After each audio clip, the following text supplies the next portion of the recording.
Good morning, Amber. Good morning. How are we doing today? Happy Thursday, everyone. Yeah, happy Thursday, everyone. I just want to give a shout out here. And Melissa has a quote to start off the day that we are going to feature here. Now, let me see if I can find Melissa's quote. And how is everybody today? Barbara and Human and Melissa and gosh, who else is in there? Bill Gabriel. Bill Gabriel. Bill Gabriel. Where's Yeah, we're a minute or so late today, so I apologize for our tardiness, but we're ready to rock it. How is everybody doing out there today?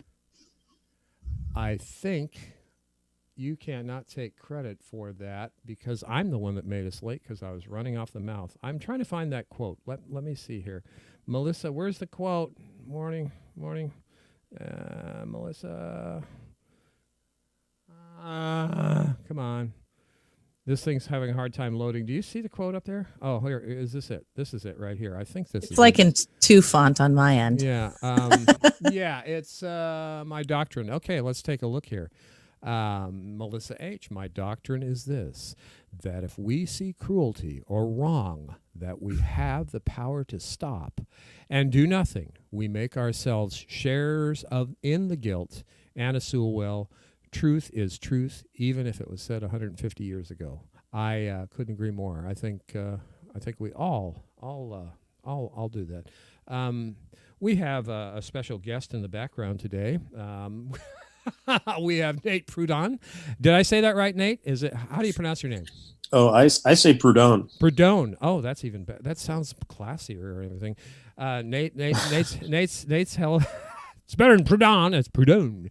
So that's Nate's part of our production staff right now. We're trying to get him out on camera, but he's shy today. So what do you think of that quote, Nate? Yeah, it's true enough. Truth is truth. There's certain things that are always true, and then there are kind of certain philosophies that we kind of develop and can improve on. But that one's pretty basic. It's kind of hard to argue with that one. Yeah, I think the things said in the past and history last forever if we actually learn history. Amber, is there anything that sticks out today that you that's before we get started with our diatribe here? I would just love to give a shout out to all the people that are in pain right now and hurting. I would say that's probably most of us, people who have had to deal with police violence and brutality, who've lost loved ones, people who have, had their lives shattered by systems and, places, people who are supposed to be our protectors. So I just want to, I know a lot of people are having a really hard time, and it's impacting our youth, especially trying to talk to my daughters about what's been going on and seeing us fight so hard for, systemic change in so many areas. But it really hits home to a lot of people who've had, just this lifetime of sadness around a lot of these topics. So I just want to recognize that and tell them we love you, and we're here to support you. And we're still fighting like hell to make sure we have a better world for the future. Yeah, as a matter of fact, I think some of our sisters and brothers are headed to a fight this morning. I know Shanda, that's where she's going. She's going to be doing some protesting. And Rhonda today, she's doing something. Her son is graduating, and she has to get that prepared. A drive-through graduation, is that what it was? What it is, Amber? What do they do? Just drive like McDonald's and throw the diploma in the car, or do you know what that's all about? Yeah, I've seen different places going on to say, having noise parades where they decorate the cars, and it's just like trying to find any way to celebrate, obviously a huge momentous part in a young person's life is graduation. I have several family members who've also graduated, and my oldest is supposed to be starting high school in the fall, and she has a lot of very unanswered questions about what what the future brings and what that looks like. And, kids trying to go off and start college, and are they going to let them go to college? Or you can be stuck in your parents' basement forever. I mean, so we're trying to find as many ways as communities to support and uplift our young people right now, because they are in a world of hurt. Yeah. My daughter, I mean, she's been living with her partner for almost 10 years now, and they finally decided to have the formal wedding. It's August 8th, and her partner said, "No, honey, I don't think it was pandemic. We don't know what's going to do. It's going to spike and everything else, and people are going to." Long story short, I told my daughter, I said, "Don't go all bridezilla on me, because their graduations are getting screwed up. These kids who have gone to school, worked their ass off, whether high school, college, whatever, they're screwed. Now we're getting into the June brides. Now, how many of those weddings have been completely effed, and what's going to come out of those weddings?" So, and then there's July. Summertime's a big, that big rush. And let's look at the other side of this, the economic aspects of it. All those people who are going to cater the weddings, they've lost their jobs. They've lost their income. So it's not this myopic little picture of how it fucks you up in your, how it screws you up in your life. It's everybody. It's about, us. We're all on this together. So I'm not pontificating. I'm just stating it how I feel. I don't want to get too lost in the depressive stuff. So let's kick it up a notch, Emerald. Let's kick it up a notch. And just know that we hear all your hard work out there. We see you. We recognize you. Oh yeah, hell yeah. And know that you're not alone, and there's a lot of us that are really working to make us have a different future than at present. So don't lose hope. Join us. Don't lose hope. And thank you again, Amber, for joining the dive this morning. I think everybody pretty much knows who the wonderful columnist David Brooks, Canadian Board American Conservative political and cultural commentator who writes for the New York Slimes. I caught this on Twitter last night, and I'm going to play it, and hopefully we'll start off with a little grin on your face. This guy's kind of a dick. But my name is David Brooks, and I lack empathy, and I just about busted a rib watching this. So I hope everybody else enjoys this. This guy is just a piece of work. If you lived your life on Twitter, you never know music existed. I simply can't imagine you might have experienced it different. I grew up in a prosperous time, but I'm blind to the privilege. So instead I'd like to wail and whine about all kinds of stupid bullshit. Whenever I sit down to write, I say the first thing comes into my mind. Hello, my name is David Brooks, and I lack empathy. If you lived your life on Twitter, you'd never know music existed. I honestly think I'm the only one who's ever really grabbed life and lived it. I say young folks are coddled, but let me tell you that's pure projection. I hate millennials, and yet I married one. Whenever I sit down to write, I say the first thing comes into my mind. Hello, my name is David Brooks, and I lack empathy. Whenever I sit down to write, I say the first thing comes into my mind. Hello, my name is David Brooks, and I lack empathy. And I lack empathy. I hope you guys. I couldn't pass it up. Anytime somebody caps on one of these snakes from the New York Slimes, I got to throw it out there. And speaking of kind of like, this made me go insane last night. Do you guys, David Brooks, or not David Brooks? I'm sorry, I'm still stuck on David Brooks. David Korn. He's kind of like, tell us what you know about David Korn. Well, I don't know a ton. I know he's connected to what is it, Mother Jones, and again, part of this East Coast media core, I would say, wouldn't you? Yeah, he's. I think MSNBS likes to highlight him because he's on the narrative. He's getting his checks directly from David Brock and John Podesta. First one of his sources. David Corn, last night I ran across this. He was criticizing the FBI told Clinton campaign through the Steele document that in the IG report, Twitter, and so on and so forth. But the response was, you want to get into this, David says? Did the FBI say anything publicly about the Trump-Russia investigation during 2016? Question mark. What did it do to read the Hillary Clinton investigation? Even when Comey was asked by House Dems in late September, he refused to say whether or not there was a Russia probe.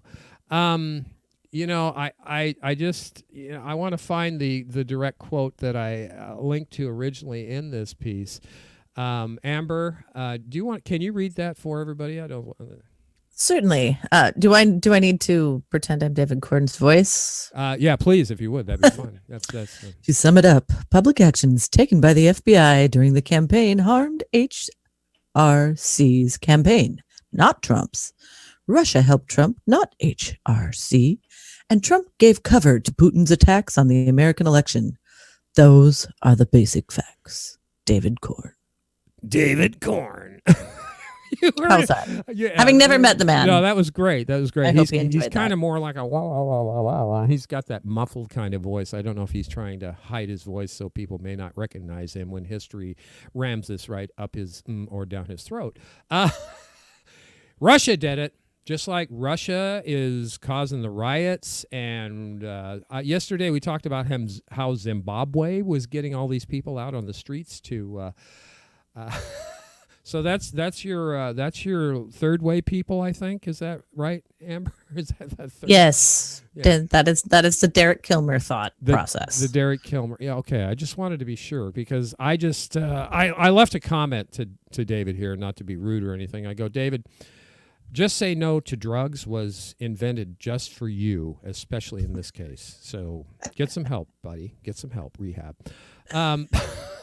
I know, like Uranium One just never happened. Yeah, uranium. Yeah, and people. Oh, that's been debunked, Amber. How can they say it's been debunked, Amber? Come on, tell us. Follow the money. Oh shit, that damn money thing again. What the hell are we talking about? I like to read a lot of contracts, so it's hard to debunk where money has followed very specific details and. I mean, it's just a classic symptom of our current day. We turn the other way.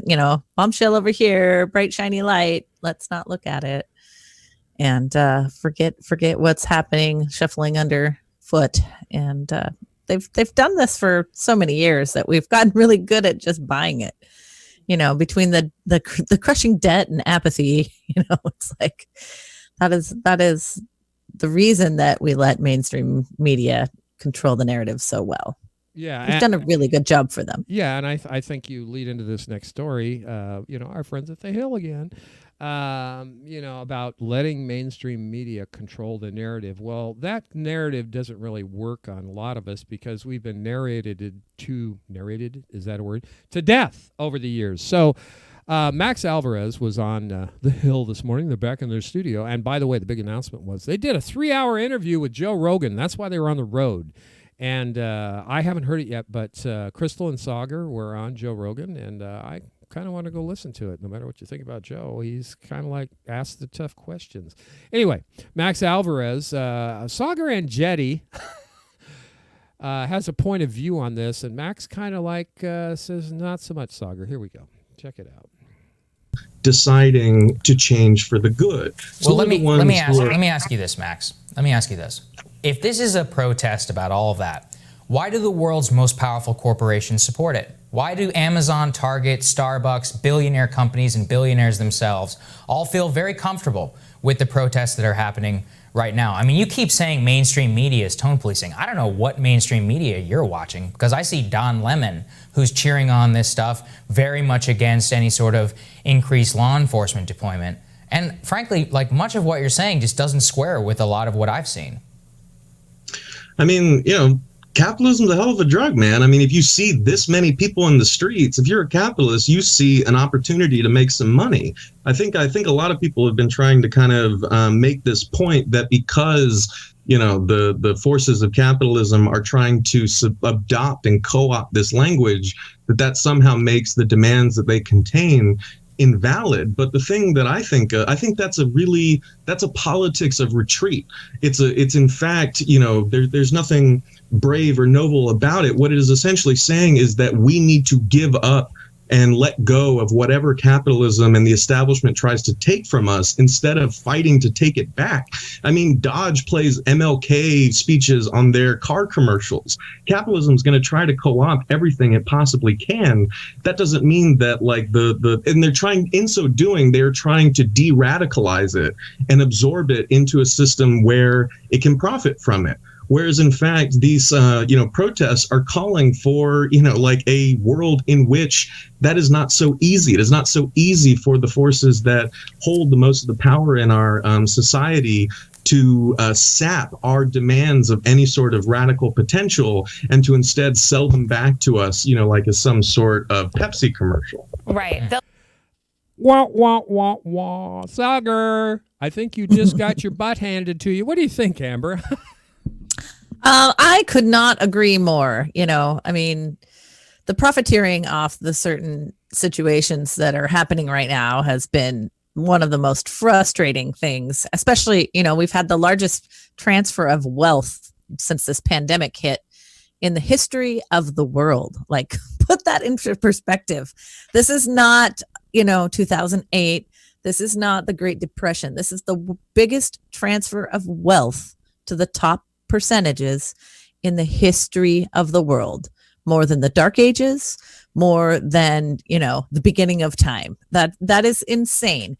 And when 42 plus million people are out of work, and you're looking at systemic broken pieces of society, people are going to get upset, and we're not going to just sit back and say, oh, this is too bad. No, this has been happening far too long, especially here in Seattle.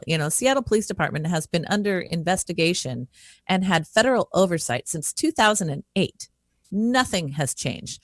I read their request in February. They asked for their federal oversight to end, saying that they'd been so reformed. I'm pretty sure that's not happening anytime soon, but it's just continuing. We've militarized our police. They are not doing the job that we need them to do, which is helping society. And until we start calling out the inequalities of healthcare, of job markets, of capitalism in general, it's completely tied to underserved communities. Until then, nothing changes. Nate, do you have some thoughts on this too? You mentioned before you were going to have some critical comment for us. I don't know if it's critical of me, but it might be. Oz, careful what you wish for. That's all right. Let it fly, buddy. What do you want my comments on? Let's focus me here a little bit. Yeah, that's on the profiteering during this time of pandemic by the same oligarchs, the Lex Luthor, Amazon, Bezos, and all of these. Who else did they mention, Amber? It was Dodge car commercials. Dodge cars commercials. How they're rooting for the protesters, seemingly, but looking at it from the standpoint, this is going to make us money, from militarization in the police department to fomenting more because they're just rubbing their fingers together. Oh, I'm going to be rich. Yeah, there's a lot. There's a lot there. As far as I'm concerned, I studied communication, which includes some marketing, so I pay a lot of attention to marketing, and that's always, of course, very intentional communication. There's been somebody like Dodge; they've paid lots and lots of money to a firm to come up with a specific messaging, and they do testing to see so that message is vetted. So that's very intentional. So that's pretty gross that would happen with stuff like Bezos just coincidentally making more money because of kind of the way his business is structured. The way that, crazy huge capitalism, crazy huge wealth just kind of always compounds on itself anyway. Like the idea of compound interest on the money that he has, it would be hard to get to spend that money fast enough for him to not make money. You know what I mean? And so it's kind of crazy that in this, with the pandemic and when the pressure gets put on even more, that he ends up making money just coincidentally it's something to think about for sure. It's quite the situation he's got for himself. I'll say that, yeah, I don't know. Yeah, I get you. I got to say, Nate, the phone connection is great. Now, are you in Zimbabwe or Moscow? That's funny. I'm in Seattle. Oh, sorry. I got confused. I mean, we're being accused of messing up all this shit. Amber, you want to finish this out before we go on to the next topic? Yeah. I just want people to consider, especially with all of these, situations happening, political events, maybe occurring in person, not occurring. I know I've been very busy trying to work inside broken systems for a long time and help foster change and support. And we have to look at what the end game is and how we rebuild. How do we restart? How and where do we put 42 million people back together so that they can pay their rent, their mortgages? How do we lift people out of student debt? I know myself, Betsy DeVos's lawsuit was finally settled. So now everybody who had pending claims with the Department of Education got little nasty grams saying that all your student loans are due now. And, again, not addressing any of the systemic problems that were wrong with them in the first place. So whether it's healthcare debt, student loan debt, credit card debt because you helped your family member pay for their hospital bills, which is most likely the case. It's not lattes and cell phone bills that are pushing people over the edge. And there's such misconceptions. The things trending on Twitter right now are, expose Antifa, because now Project Veritas is really putting the screws on, and the super hardcore right wingers are trying to expose all of these riotous people. And it's ridiculous. These are our world. This is my grandfather, my great uncles, my family members who fought in World War II, who worked behind enemy lines to help free, around the clutches of systemic racism. And we're back here now. And it's like, how do we get here again? And how do we stop it next time? And those are the historical lessons that I hope we can, we're all having this time to, be really close with our children and change the path. And we have to support their decisions to protest and be the front lines if we need to. No, I couldn't agree more. So you're saying Jimmy O'Keefe is out there with Project Veritas still? I thought they arrested him. Didn't they put him in jail, or he got out, or what? Oh, he's got plenty of funding and a whole.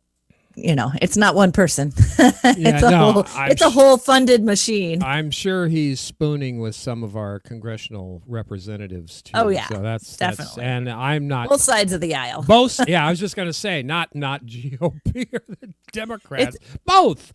Yeah. Oh yeah. So yeah, for sure. Okay. I mean, it's the amount of and that's how these things happen. Is these media companies, the tech companies, the media companies, these other feel good, sound good, little, health 501c3s get together and they do like crossover projects where they can work on, something that looks really good in the media. But what they're really doing is just building these interconnected networks so that they can keep the screws on in all these different areas. And we've seen it with the Gates Foundation. We've seen it with the Clinton Foundation. We've seen it with all these, now we've got contract tracing programs happening. Oh yeah. And, school districts trying to figure out how they're going to, open in the fall and what that means and how they're going to tie into the public health network. It's really much more than just, dealing with a pandemic or dealing with an election. It's so much more intertwined. Yeah, a lot of this stuff, like you say, I'm just thinking, what the hell? Put the biometric chips in my cornflakes every morning. That way they don't have to do anything surgically or, brand me. Actually, Mexico's working on a vaccine delivery tomato. What? Oh yeah. They're making happy tomatoes. They're shooting them up so they will vaccine their people when they eat a tomato. Yep. No, for our market, we're funding it. They can just do the research outside of the U.S. Oh, okay. Well, that didn't work out so well for that lab we funded in Wuhan, China, did it? No, it didn't. Okay, but this is it's the same shit. same players. Same shit, different day. Okay, crystal ball. Why is this time with Trump really different? Well, I think she makes a good point here. I played this earlier, and I thought Amber was going to fall out of her chair. Just days later, with millions watching live on TV, Trump's Attorney General Bill Barr gave the order to crush the peaceful protesters and forcibly remove them from Lafayette Park outside the White House. Military police and Secret Service and park police with riot shields and horses began aggressively advancing on protesters who were peaceably chanting. They deployed tear gas, shot rubber bullets, launched flashbang grenades, bashed protesters and journalists and church ladies alike. We watched this violent assault on a split screen with the president's Rose Garden address in which he claimed to support peaceful protesters, but threatened to invoke the Insurrection Act in order to flood our cities with active duty military over the objections of local officials. And anyone who believes, watching that unfold, that Trump would use this military presence to carefully distinguish between the good actors and the bad and to protect the right to protest, you'd have to be a fool. Even as he mouthed the words of support for those peaceful protesters, heavily armed military police were crushing them before our very eyes. There is simply no doubt that a Trump Insurrection Act deployment would lead to more violence, not less. As Glenn Greenwald put it, unleashing the U.S. military against U.S. citizens on our streets after they bombarded peaceful protesters with tear gas to deny their right to assemble is the worst and most menacing event in the last 3.5 years. The premise is the police have been insufficiently forceful. Or as Kyle Kulinski put it in what's a pretty dramatic statement given his opposition to Biden, deploying the U.S. military domestically and eliminating our most precious freedoms protected under the First Amendment of the Constitution is a game changer. It is authoritarian, un-American, and on this, there is zero equivalence between the two candidates. Later in the night, we got a taste in military-occupied D.C. of what that fully militarized approach might look like. Police chased down and gassed more peaceful protesters for daring to violate curfew. Helicopters flew low in a tactic that is typically used to menace insurgents in places like Afghanistan. Think about that. They used the same method on civil rights protesters as they used on the Taliban. I'm speechless. Is there anything? I thought we had a First Amendment thing going on in this country. No? That's only if you're a white supremacist. What the holy hell? And they're using combat tactics on peaceful protesters? Oh yeah. Okay. Have been for decades. What is the possible? What are one of the many possible outcomes of this action by Humpty Trumpty on this deal, in your opinion, Amber? And then Nate, I'm going to ask you the same question. Hopefully I'll do it in less convoluted way. But Amber? Well, I mean, you're ending up with another generation of PTSD from, events in their youth. This is just as I never forgot the WTO protests in Seattle, and they shaped a lot of who I am today. My children are going to have that same conversation and that same story. David McAtee's body lay in the Louisville, Kentucky streets for 12 hours. That is absolutely straight out of the ISIS playbook. It's completely unacceptable. The choppers that were hovering over DC were literally probably 50 feet in the air. Completely unsafe. And I just can't believe we've gotten there. And it's, the Pentagon's trying to distance itself. Where were we 3 weeks ago? We had, protests happening in front of, Congress and state capitals, and people were up in arms that they were getting any kind of military pushback. And, it's just so, it's okay for one group, but it's not for the other. And what they're not realizing is that we're closer in ideology and the media is trying to push that farther apart. And this is the classic game of divide and conquer. I'm having these PTSD moments of like the movies Apocalypse Now, that kind of a scenario building. And I get that from that helicopter hovering 50 feet over these crowds of peaceful protesters. What in the hell? I didn't think this could be done. I didn't think that the president could use our military, the United States military, against its own people without a coordinated agreement with the governors of each one of these states. Maybe I should go back and read that again. Anyway, Nate, can you give us some insights from your point of view? Sure. I mean, and this is the kind of thing that Black people in America have been talking about for generations. And this is the combination of, and you can't see me, I'm also a white guy. Part of the reason I don't think I need to be on screen, you need to hear from me so much. But anyway, thanks for putting me on. But this is the kind of thing that, like I said, Black Americans have been talking about for generations. But now it's combining that with the ratcheting up of the police state and the all these contractors. They need to sell their wares in places. So it's I'm also thinking about Trump guaranteeing billion-dollar contracts to Saudi Arabia and India overseas, when also we've got lots of jurisdictions and police forces in our country who are also buying this same hardware. So the fact that the leader of the country, political leader of the country, is saying we need to use these things on our own people is, it's staggering. And so combining that with these times of the pandemic and the protests that are happening that are getting turned into riots, these jurisdictions, these police forces are using military tactics and hardware on people. So the combination of all these things is staggering and unprecedented and disappointing, to say the least.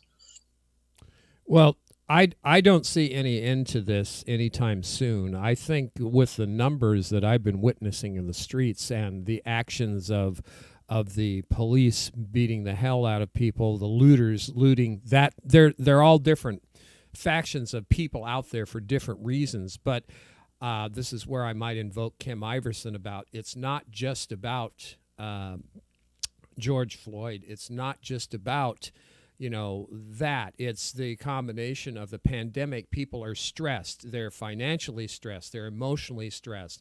And some of them are, can I say, opportunists, but not opportunists in the worst of ways. Opportunists say, I've had enough and I'm not going to take it anymore. They just murdered this black man in front of the street. What's next? I almost want to invoke Niemeyer's thing, but I'm not going to do it because I think that would fall short of what I'm trying to say. I'll finish by saying, as far as the militarization of the police forces, since this empire-building attack back on Iraq with Georgie Boy Bush, I used to, go to the military surplus stores, just to get bullet cans and stuff to store food and things like that in. But it's unconscionable to me to think of what is available to our law enforcement officials now from the standpoint of all that military hardware.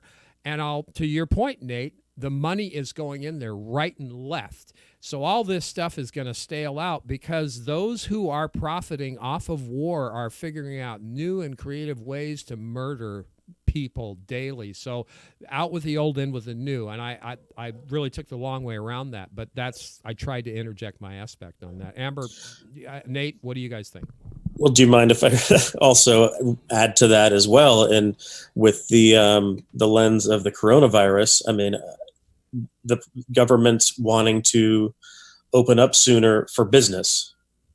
So are our governments there to administer and support the people, or are they there to facilitate business?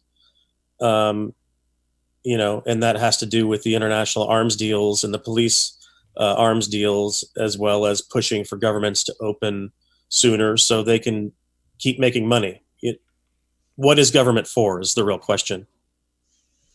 Amber. And who is running our government? Yeah. You know, what Yes. what is their bottom line? What is we've seen their allegiances, we've seen their contracts, we've seen how they can be pushed by lots of Capitol Hill, you know, funding operations, and you know, they really get a very skewed view of real life, and it's very disturbing to me. It really bums me out that they don't have working knowledge of what it's like to be one of these people on the ground in the streets or raise a family in society today. And that's the disconnect. So they're making decisions not having any concept of truth.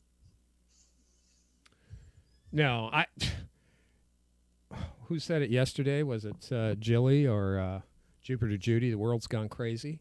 I mean, it has gone crazy, and I passed concern $200 ago. I'm just like, this monopoly board just keeps going around, and it's starting to smoke.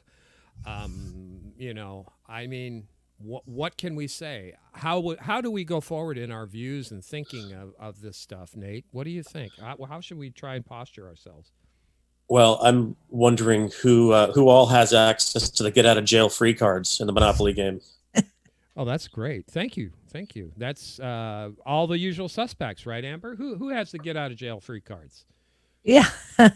Anybody with that great lawyer, you know, it's past the Warren Zevon songs. It's, you know, if you've got money, you know, we've already heard horror stories here in Seattle of protesters being arrested, you know, that depending on the color of your skin, they let you out earlier. If they're not, they hold you an extra 24 hours, or they move you to some, you know, detainee, you know, set up shop training camp, or, you know, I mean, it's insane. It's insane for a normal person to navigate. And, you know, for somebody who's young, somebody whose family's trying to keep track of them, it's really ridiculous. And we know they don't have the evidence of how to hold people in these ways. And it's just, you know, it's further making it a difficult scenario. And I think there's a lot of support for a lot of like Northwest Bail Fund and some of the other organizations that are working to help people get out of jail. We need a stronger ACLU right now. Well, yeah, we sure do. Did I hear yesterday that the Biden campaign was actually trying to help raise funds or donate funds to get some of these protesters out of jail? I did hear that. I did, and I think I will vet that today. What do you think, before we go on to this next little trinket, the motivation is there with the Biden campaign supporting getting these protesters out of jail with money?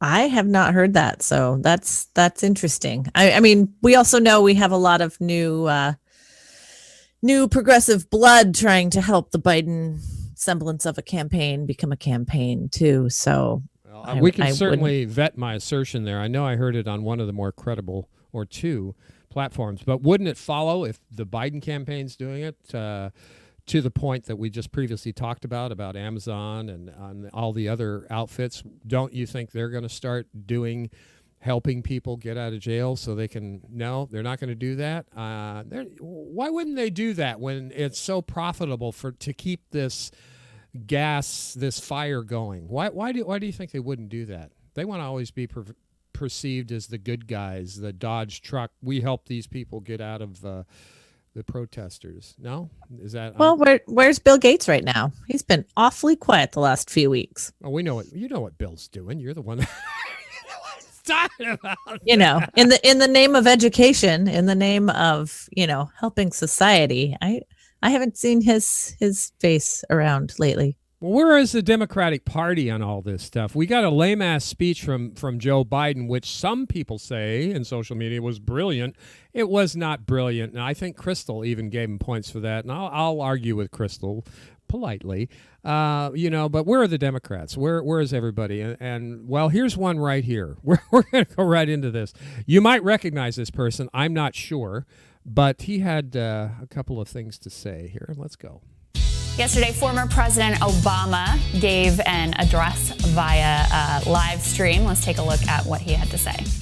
Most of the reforms that are needed to prevent the type of violence and injustices that we've seen take place at the local level. Reform has to take place in more than 19,000 American municipalities, more than 18,000 local enforcement jurisdictions. I mean, overall, the speech was fairly anodyne. Yeah. I think it's fair to say. There was some very convenient glossing over, though. There was a call, of course, to, yes, protest, but also vote. Right. And it's kind of like, yeah, we did vote. We voted for you. And how did that work out? He was like, the young people still give me hope and change. I'm like, I've heard that. Heard that before. Well, and even, he's right. If you're just focused on law enforcement, police reform, like that focus at the local level is important.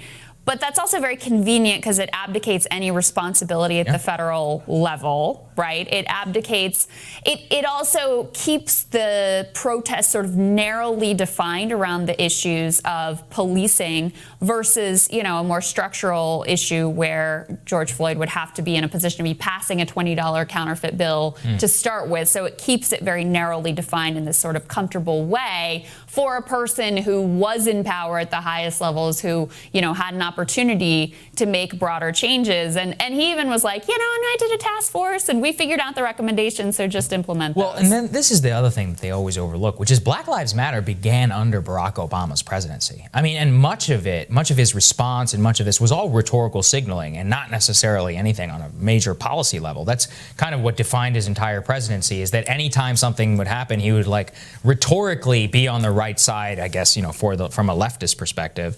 And then he would come out and still continue, neoliberalism incarnate. And I saw that so much. You can see with Obama is that he has not changed his mind. Trump has not shaken any of his foundational ideas. That's true. Let's take a listen to what else he said. This is not a... I want to cut to, Crystal makes a point here. Gosh, shoot. Maybe I'll just say it. Okay. She goes on and that Obama's reaching out to, young people and how, they are the backbone of our futures and everything else.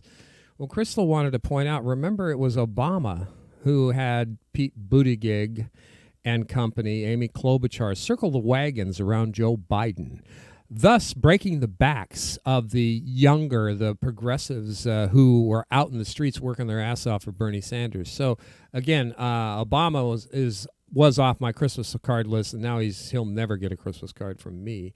Amber, what are your thoughts on President and they used a big word, Oz, anodyne. What does anodyne mean, Amber?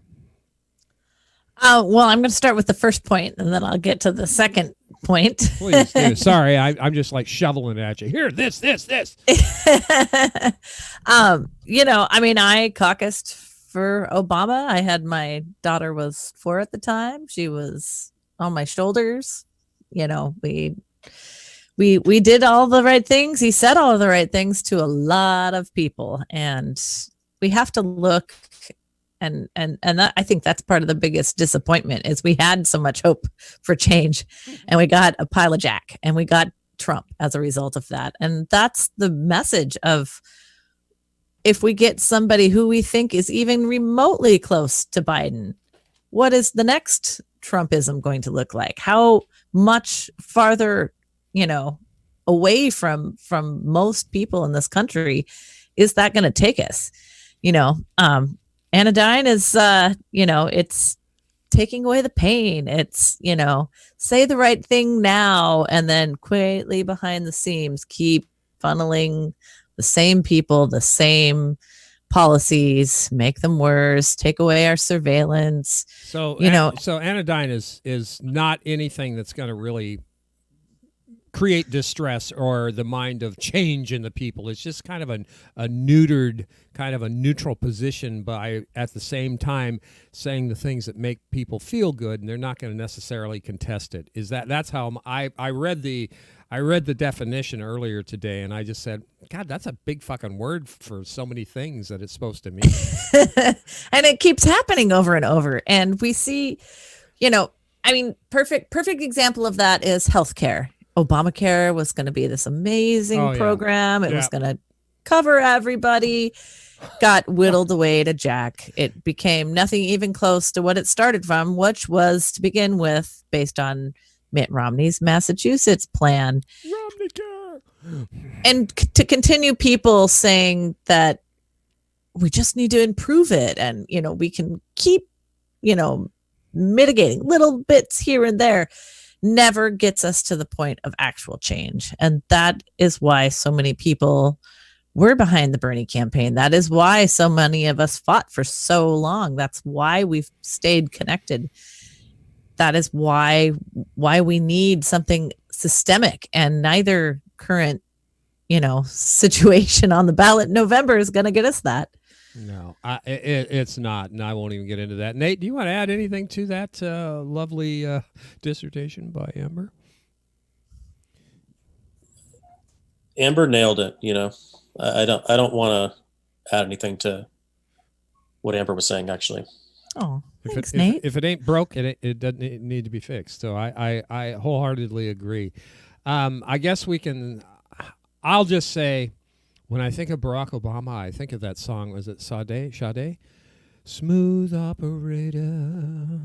He's a smooth operator. That's kind of when I think of Obama. And again, when he put 1.5 million people out of their homes, I was done with him at that point. Maybe I should have been done the day that he put his cabinet in after he got elected, and it was all pretty much Citigroup and Clinton people.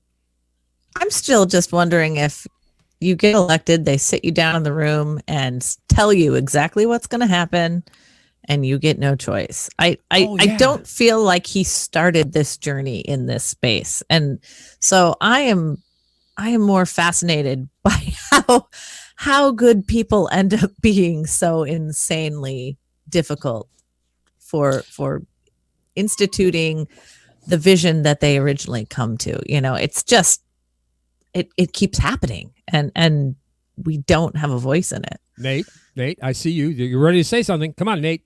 Yeah, you always see these shots, these before and after shots of presidents, and he still looks pretty good. But there's, at what point, I think you're right. After you get inaugurated, he gets taken somewhere, and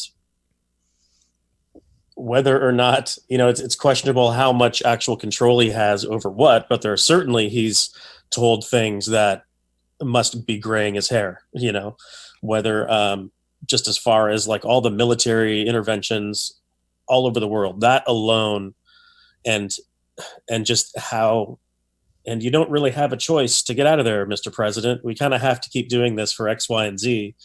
It's like, okay, I guess my ideals are immediately compromised. And so I wonder if that's just a precursor to, the rest of someone's ideals getting compromised. Something else I think about President Obama in particular is that, I think white America in particular was so happy to, hey, we have elected a black president now, which is true, but he is also, he's mixed. And so I think, until we have somebody who didn't grow up with learning about the code switching, he was able to play ball in this, the white supremacy, patriarchal society that is in place. He was able to learn about all that stuff. And he looks like he what he looks like, and that is also part of him, but he was able to play the game. And I think anybody now, especially after he's become president, anybody now who still expects him to be acting like an organizer, I don't think we can be doing that anymore. He's well beyond that. Absolutely. Is it part of the get you on the Epstein list as close as possible? And now that Jeffrey Epstein's gone, who fills that role in our society? Because it's been so active across the world for much of the last 20 years. How do we make that change? What is it now? Just the data pipeline, and they've got so much on everybody they don't need him? What's the Epstein list? I'm not familiar with this. Oh, well, the Epstein list was, Jeffrey Epstein was basically sent around to collect dirt, get everybody compromised to a certain extent so they were more controllable. And that was everything from Weinstein to the Clintons to Obama. there's some new documentaries out, but he was a bad dude, and he's been doing this over and over again with many corporations funding him and paving his way. He literally started out with nothing and became a millionaire. And basically as that high A-lister, fixer, I guess is the best way to put it. But a lot of pedophilia, a lot of really, awful things, especially, coup in Haiti. I was just reading an article about how one of the new Massachusetts health, one of their new, I can't remember the name of it, something Partners in Health. And they had complete ties to the coup in Haiti and the Epstein Clinton Foundation and all the just ridiculous deep state activities that have been going on. And they keep getting shown more and more. And so more of the world is learning this kind of inside dark worldwide network that's been happening. And so now what do we do? What do we do with that now that that's not happening? The lists and the inside people are still out there. They walk around for free. And the minute he got put in jail, he was murdered or found himself dead, as many have it. So, we don't have that professional A-list fixer. So now what does the world use? Come on, Amber. He just got voted off the island. And when they vote you off the island, you get voted off the island. Yeah, there was serious compromise. Debbie Wasserman Schultz was right in on it. It's got really high DNC, the Podesta emails. Mm-hmm. It's all connected. And, read a few anonymous messages, watch a few, dumps from Assange, and it's a very clear picture of what they've been doing for a very long time. And people are going to come at people like us who are saying this stuff. Oh, you're just conspiracy theorists. I'll tell you something, and I've said it before. My dad was personal friends with Senator Wayne Morris of Oregon, and he said, Vern, you wouldn't believe what happens in the Washington elite club. You wouldn't believe if the people knew how their government was run and what they did in their name, they would protest and they would take Washington down. So that was coming from a sitting U.S. senator back in 1965. So there you go, folks. That's the way it is. Who said that? Who said that's the way it is? Was that Walter? I think it was Walter. God rest in peace, Walter. Don Henley is Don Henley. Don Henley. Yeah, I'm pop culturing the news back then when it was kind of sort of news. Anyway, thank you, Amber and Nate, for your introspection, your comments on all this stuff. I want to point out an article that came out in Politico last night. I was going to go into it, but we have no time. But what the nice thing about this article is going to be a gift that keeps on giving, because I promise you, and everybody in the chat, tomorrow morning, hey, Osama, hey, Jelly, human, tomorrow morning, The Hill is going to have David Sirota on. And I believe this is exactly what they're going to talk about. And this headline's been changed, I believe. Now it's toned down a little bit. Staffers lash out in Bernie world meltdown. And I'll just give you a brief overlook. There's a big fight going on. Remember the Chuck Rocha and Jeff Weaver thing going on, you guys, with how people were saying they were just planted or they helped ruin Sanders' bid for president. Well, that can go on all day long, but tomorrow I believe they're going to cover this. Amber, the skirmish began when David Sirota, former speechwriter, took a shot at the policy task forces that Sanders and presumptive Democratic nominee Joe Biden created in hopes of healing party rifts. Task forces, they come on a roll, you put them in the bathroom. That's what you do with those task forces, because all they are to placate things. But tomorrow, I hope they do this piece. You read the article. Can you give us a brief thing heading into tomorrow on that, Amber? Yeah, it's something we've known for a long time. I'm clearly behind my friend Jonathan Tassini. He helped us with some events in Washington earlier this year, and he's got a really, the infighting, the pieces of the grassroots that were purposely disconnected on purpose that we saw over and over with the campaign. And then we've seen a lot of players that are really, really concerned about their own political career, and they'll throw anybody under the bus or do whatever they have to continue the gravy train, to continue, whether it's pushing to work for Biden or, other down ballot candidates. They want to stay in this limelight of, people holding on to what their narrative is and what their beliefs are. And I think, honestly, I saw a little bit of this. This was a preview with Senator Warren's campaign, and when her campaign members kind of lashed out at the end. And it's very similar, and it's a preservation of life tactic. But the end is, most of us have been following David Sirota for 5 or 6 years. We knew Weaver, nothing's changed. And as bummed as we are that Bernie had these people in close confidence on his team, we weren't backing down, and it's always still been about us.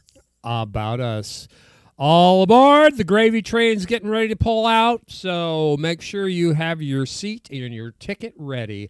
That was pretty good. We're gonna go out here in a minute with a compilation with a song, but first I want to offer everybody.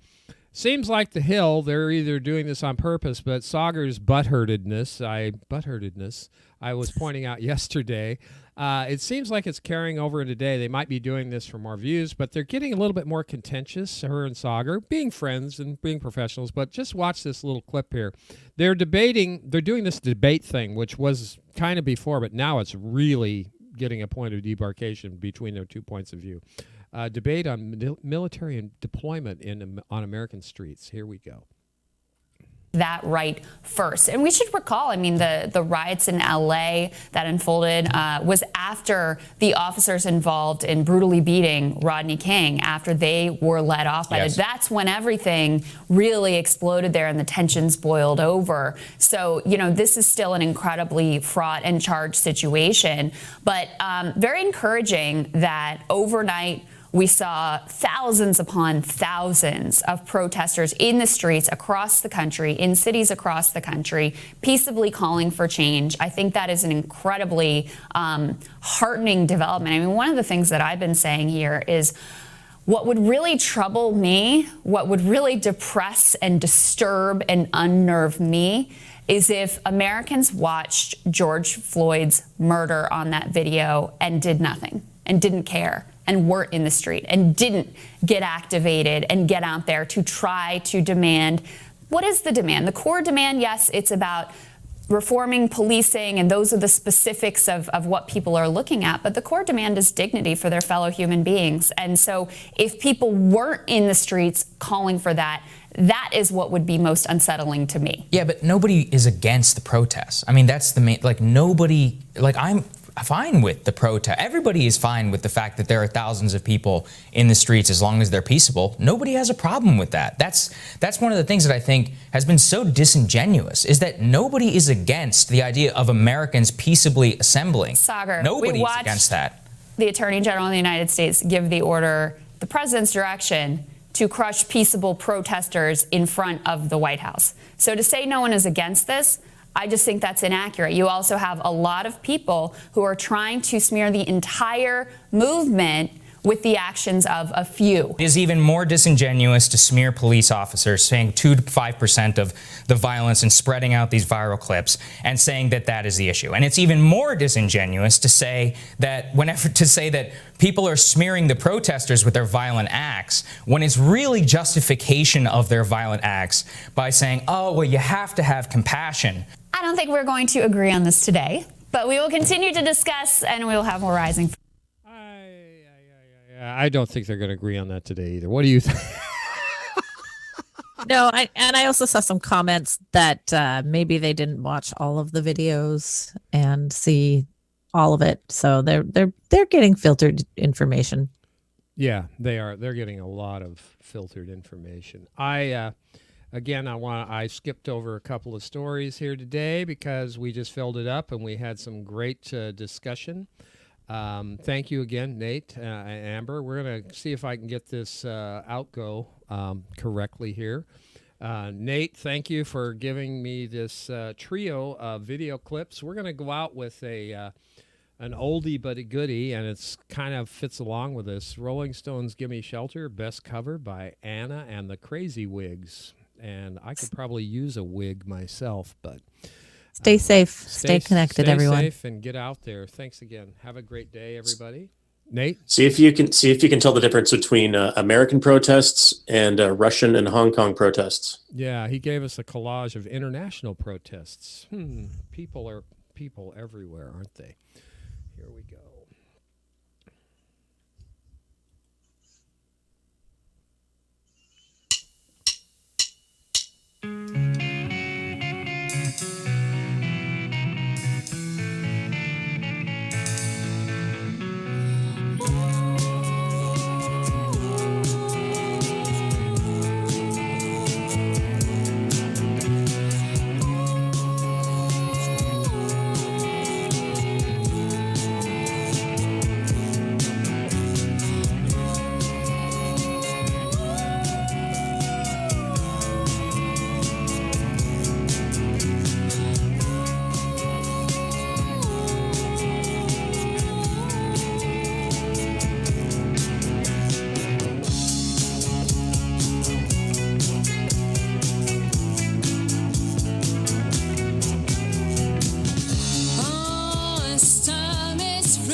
Since